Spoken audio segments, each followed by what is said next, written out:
अपूर्वा युवराजन सिंग. मी जिल्हा परिषद प्राथमिक शाळा इयत्ता चौथीची विद्यार्थिनी. प्रतिभाचंद्राला खेळवर विष्णू विश्ववंदिता शाहसुना शिवसाई मुद्रा भद्राय राजते.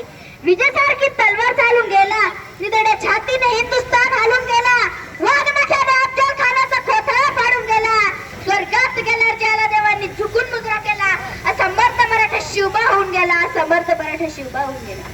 आयुष्य मिळवणं हा नशिबाचा भाग आहे, मृत्यू येणं हा काळाचा भाग आहे, पण 350 वर्षानंतर लोकांच्या मनात जिवंत राहणं हा मात्र कर्माचा भाग आहे.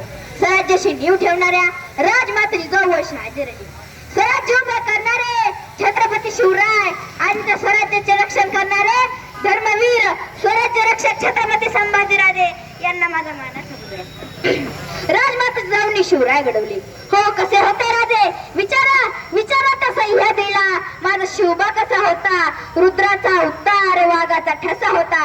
अन्याय विरुद्ध लढण्याचा त्याचा इरादा एक होता. जिजाऊंचा शिवबा लाखात नाही तर जगात एक होता. जिजाऊंचा शिवबा लाखात नाही तर जगात एक होता. स्वतःच राज्य असावं हे स्वप्न जिजाऊंनी पाहिलं. कारण होतं भावाच्या शत्रूने केलेल्या हत्या, तिची आग हृदयात धगधगत होती. कारण होतं ज्येष्ठ पुत्र संभाजीचा मृत्यू. कारण होतं पतीची मुखातली चाकरी. कारण होतं लेकी बाळी गोरगरीब लाचार जनतेवर अन्याय. हेच काय असे अनेकाने जिजाऊंच्या मनात होती. हे सर्व त्यांना दिसत होतं पण सहन होत नव्हतं. या सर्व परिस्थितीचं वादळ मनात होतं. एकच विचार, राज्य कसं असावं ते प्रजेचं, जनतेचं, दिनदुबळाचं कैवारी असणारं स्वराज्य असावं. उतरी शिवबा असताना स्वराज्याचे नियोजन जिजाऊंनी केले. डोहाळे लागले लढाईचे, राजकारणाचे, समाजसेवेचे. आणि देवी शिवाईच्या आशीर्वादाने 33 कोटी देवांच्या कृपेने 16व्या शतकात शिवनेरीवरचे रत्न उतरले. ते म्हणजे माझे राजे छत्रपती शिवाजी महाराज. राजे शिवाजी उलट वाचलं तर जीवाशी होतं. राजेही तसेच होते. आयुष्यभर स्वतःच्या जीवाशी खेळून शत्रूचा पराभव केला, पराक्रम गाजवला. कारण त्यांच्यावर शिक्षण संस्कार झाले ते मासाहेबांच्या चालत्या बोलत्या विद्यापीठात. रायरेश्वराच्या मंदिरात स्वतःच्या रक्ताचा अभिषेक करून स्वराज्य स्थापनेची शपथ घेतली. तर तोरणा किल्ला घेऊन स्वराज्याचे तोरण बांधले.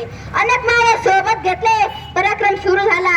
लढाया, गनिमी कावा, अनेक वर्गीय सत्ताधाऱ्यांबरोबर लढून स्वतःचं राज्य निर्माण केलं. राजे म्हणायचे राज्य छोटं का असेना पण ते स्वतःचं असावं. त्यामुळे स्वतःचं अस्तित्व आणि जगण्यासाठी वर्चस्व कायम राहतं. गुलामगिरी व लाचारी म्हणजे मरणच.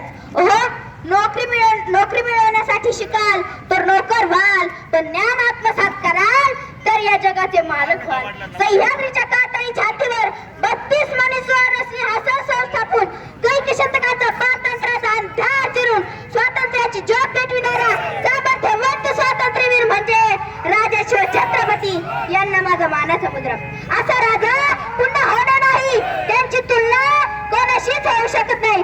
सूर्य एकच, चंद्र एकच, तसंच छत्रपती शिवराय पण एकच, छत्रपती शिवराय पण एकच. असा माझा मराठ्यांचा इतिहास. सह्याद्रीच्या रांगावर, दख्खनच्या मातीवर, कृष्णपौर्णाच्या लाटावर, फुलझाडाच्या गंधावर, संतांच्या अभंगावर, मंदिराच्या कळसावर आणि भव्य झेंड्यावर फडकतो आहे. तो लिहू, वाचू, सांगू तेवढा कमीच. कुणाच्या भावना दुखावतात म्हणून आम्ही आमचा इतिहास लपवला तर भावी पिढीला कसा कळणार मराठ्यांचा पराक्रम इतिहास. मराठा म्हणजे शिवछत्रपतींचा प्रत्येक मावळा. गाठ बांधून घेतो अशी जी सुटणार नाही. ही आग आहे इतिहासाची, ती विझणार नाही. मी धगधगता प्राण स्वराज्याचा मरणार नाही.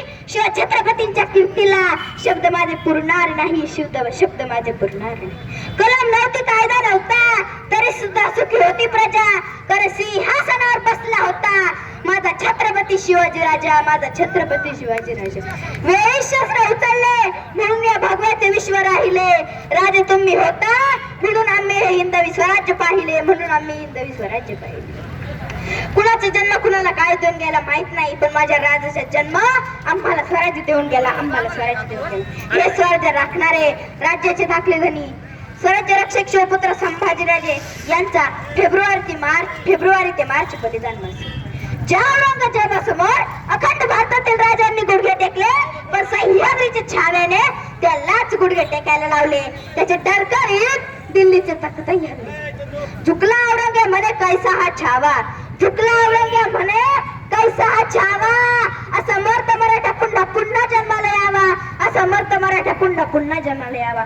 शृंगार होता संस्काराचा, अंगार होता स्वराज्याचा, शत्रूही नतमस्तक होई जिथे, असा पुत्र होता माझ्या शिवबाचा, असा पुत्र होता माझ्या शिवबाचा. कसं जगावं हे शिकवलं शिव छत्रपतींनी आणि कसं मरावं हे शिकवलं शिव शंभूंनी. जर अशा माझ्या दोन्ही राजांना आयुष्य शतकाभर असतं तर आज माझ्या प्रत्येक शेतकऱ्याच्या घराला सोन्याचं दार असतं, सोन्याचं दार असतं, सोन्याचं दार असतं. जगाच्या इतिहासात अजिंक्य राहिले, प्राण सोडले पण विचाराची तडजोड केली नाही. स्वराज्य राखले म्हणून स्वराज्य रक्षक राजे संभाजी आणि धर्म टिकवण्यासाठी जीवन त्यागले म्हणून धर्म रक्षक राजे संभाजी. मैं डर थी उसको देखकर ये खुद मौत का दावा था, मैं डर थी उसको देखकर ये खुद मौत का दावा था. धरती को नाश था उस पर, ऐसा शेर शिवा का छावा था, ऐसा शेर शिवा का छावा था. चुकियांच्या कटाशी परकीयांच्या संकटाशी एक लाच लाडला छावा औरंग्याच्या तटाशी. ना झुकला ना वाकला शंभूराजा एकला, ना झुकला ना वाकला शंभूराजा एकला. ओहो कसं जागावं, कसं मारावं, कसं राखावं, कसं मिळवावं, कसं लढावं आणि कसं असावं हा आदर्श ठेवा. इतिहासाच्या पानापानावर, रयतेच्या मनावर, महाराष्ट्राच्या मातीवर ठेवणाऱ्या या शूर पराक्रमी स्वराज्याचे दोन्ही छत्रपती माझा मानाचा मुद्रा.